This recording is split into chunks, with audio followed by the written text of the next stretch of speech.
La vella Quaresma. Hi havia una vegada, en un poble ple de carrers estrets i places amb arbres, una senyora molt curiosa que es deia la vella Quaresma.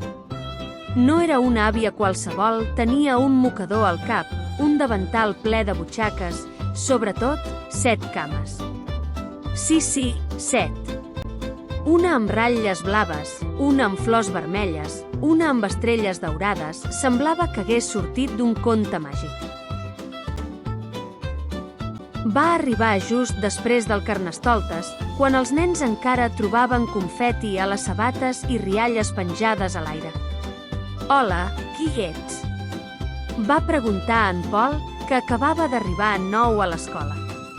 «Soc la vella Quaresma», va dir ella amb una veu suau. «Vinc cada any a caminar amb vosaltres durant 7 setmanes». Els nens i nenes de l'aula d'acollida la miraven amb ulls ben oberts. Alguns no coneixien aquella tradició i tot els semblava molt estrany. «Per què tens tantes cames?», va dir la Lisa, sense poder deixar de riure. «Cada cama és una setmana», va explicar la vella Quaresma. «I cada setmana aprendrem alguna cosa nova.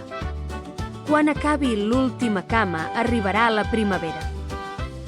La mestra va tenir una idea genial. Van dibuixar una vella Quaresma gegant amb cartolina, colors i purpurina.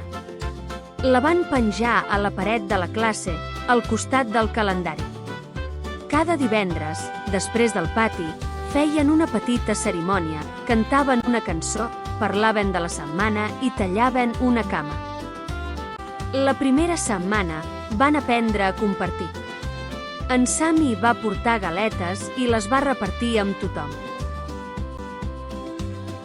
La segona setmana van ajudar una companya nova a aprendre paraules en català. «Hola», «gràcies», «amic». La tercera setmana, la vella Quaresma els va dir: «Abans de parlar, escolteu amb el cor». I van fer un joc per escoltar-se sense interrompre's. La quarta setmana van plantar llavors en petits tests. Cada dia miraven si sortia una fulla nova. La cinquena setmana van escriure paraules boniques en papers de colors: pau, amistat, somriure. La sisena setmana van inventar un ball divertit per animar els dies de pluja.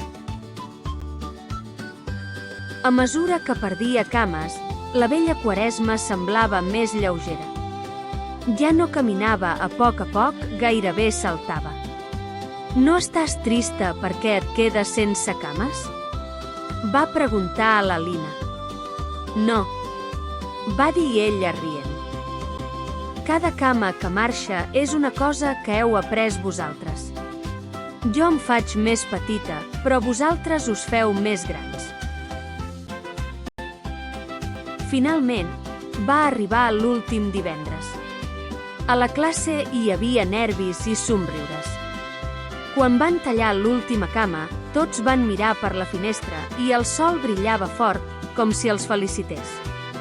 La vella Quaresma es va acomiadar.